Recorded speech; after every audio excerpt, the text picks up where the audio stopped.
everyone, welcome to my channel. My name is Teresa and today we are going to start off my series Makeup and Myths. So this is a series I started last year, October, where once a week I did my makeup and I talked about like a local place to me and some of the ghost stories that the places have. I'm going to do my makeup and I'm not going to talk about the products. I will link all the products down below in the description in case you're interested in knowing what I use. But today we are going to talk about the Buffalo Central Terminal. And the Central Terminal is a beautiful building. It's actually a building I love. I've went there a few times. I went there for like 2 years in a row. I went there for their Halloween party. The telethon did a fundraiser event and I believe it was like $20 a ticket, and you got in, you got to dress up, and they decorated the whole place. There was a band, and I remember a costume contest there, and what else did they do? I don't know. It's just fun. I remember there was food. You could buy tickets and get like drinks and different things. It was a really good time. I've also went there for a train show, which that was really cool. They had, you know, different vendors set up and stands, and they had a big train set up in the middle of the building.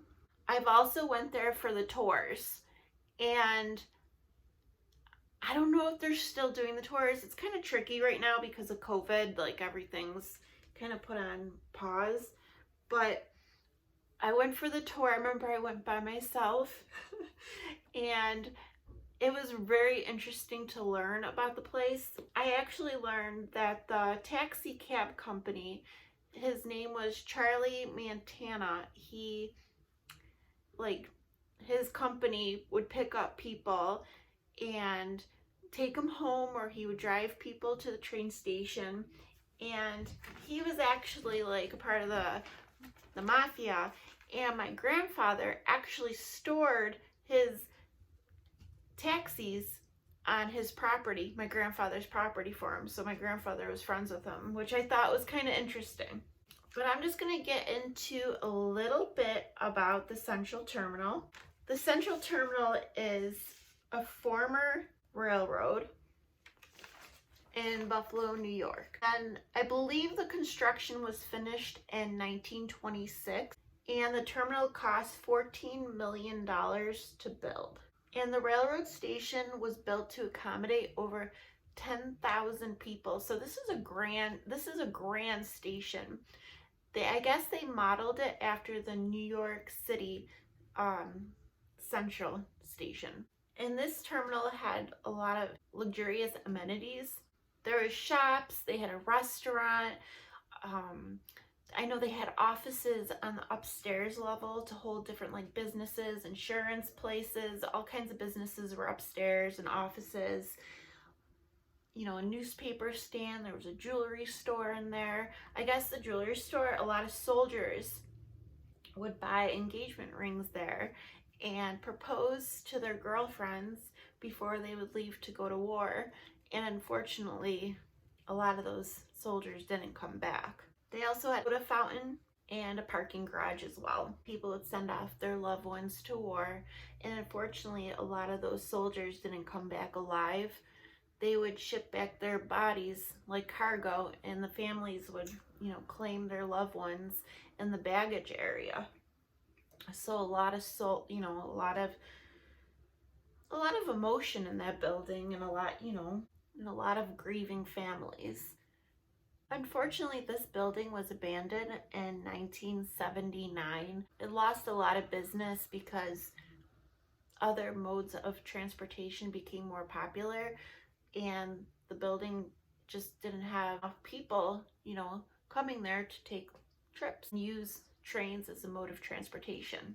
With the size of the building and being abandoned, a lot of homeless people, you know, lived in the building. And unfortunately, the tough Buffalo winter weathers claimed the lives of a lot of these homeless people, and the Buffalo police would find their frozen bodies. And some people still believe a lot of these people still walk the halls of the Central Terminal. In 1997, the property was transferred over to the Central Terminal Restoration Corporation. After almost 20 years of neglect and abuse, they started to preserve this landmark. And that's when they started doing activities like I said before, like how I went to the Halloween party. They would do Dingus Day celebrations there, the Buffalo Brew Fest, they would have Oktoberfest, all different kinds of events there, which would bring revenue to the Restoration Corporation to help, restore the building. And the Ghost Hunters, the sci-fi television series, were actually there for like a Halloween special they did. And it was really cool.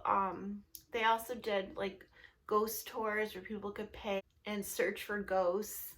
I don't know, I think it's really cool that they did that. And when I went there for a tour, they actually had somebody renting out space to do a low budget movie, which is kind of cool.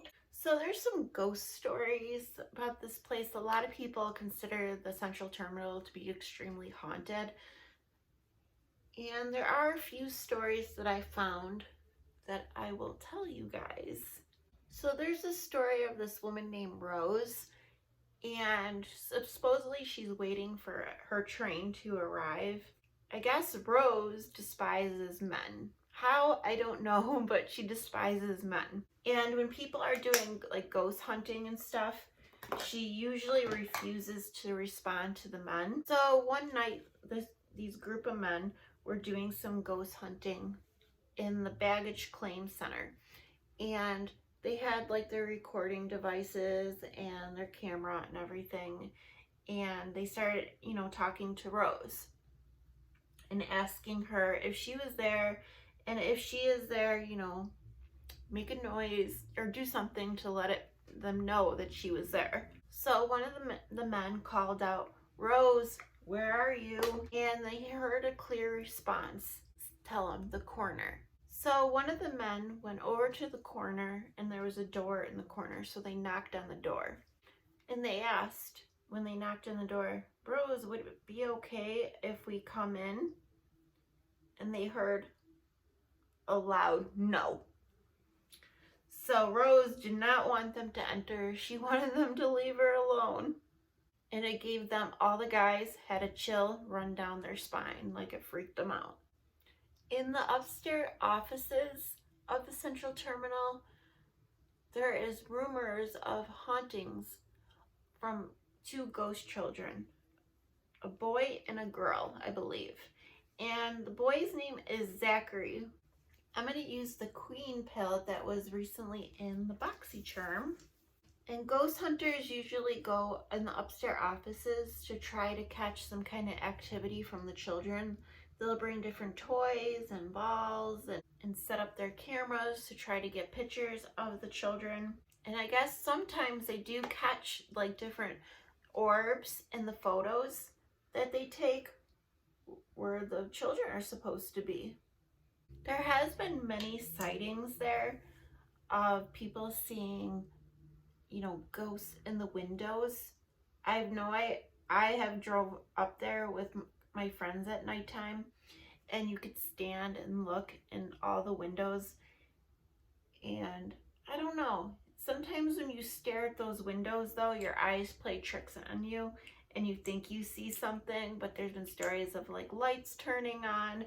And that whole section of the building I'm talking about, it hasn't been renovated, and there's no like electricity going to those areas for there to be, lights going on.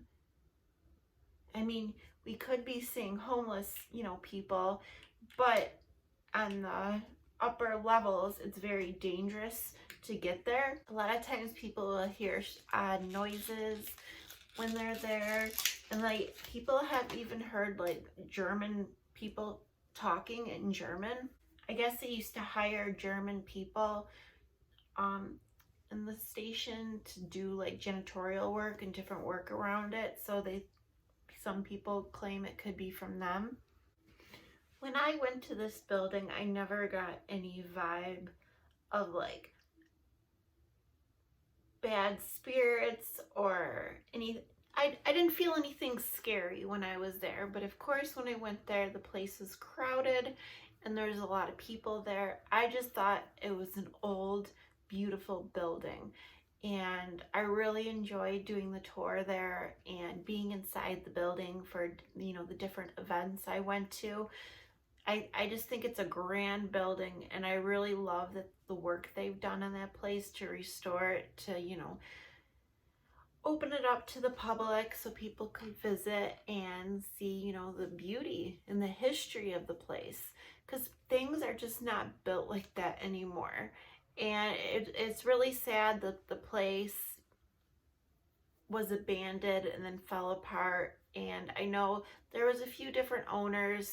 There was a man who bought it who actually made an apartment in the upstairs area, and I guess the city of Buffalo found out he was living there, and they, you know, gave him a lot of taxes, and he couldn't afford all the taxes, so he had to leave. And then another man bought the building, but unfortunately he stripped like the building to try to make money off of it, like the copper, the clock tower, and different light fixtures and stuff. The Central Terminal Restoration Corporation, they've done a lot of work, and they have a clock tower. I'm not sure if they brought back the original clock tower or if they restored one. I know that they found some of the light fixtures that people were selling on eBay and stuff, and I know they made some replicas of some of the stuff there, and I really am curious to see what they do in the future. But is the building haunted? I don't know. Could be a myth. It is an old spooky building, and the bodies of the fallen soldiers have came through that building, and there has been a lot of heartbreak and emotions. So, you know, there could be residual hauntings there. We don't know. We don't know what's going on there. But that is it for today's video. I would love for you to like and subscribe, and please stay tuned for every week for a new Makeup and Myths. I will also be doing different videos throughout the month of October. I will be doing some makeup Halloween looks and different videos throughout the month. Thank you guys so much for watching. I appreciate you so much, and I'll see you soon. All right, bye.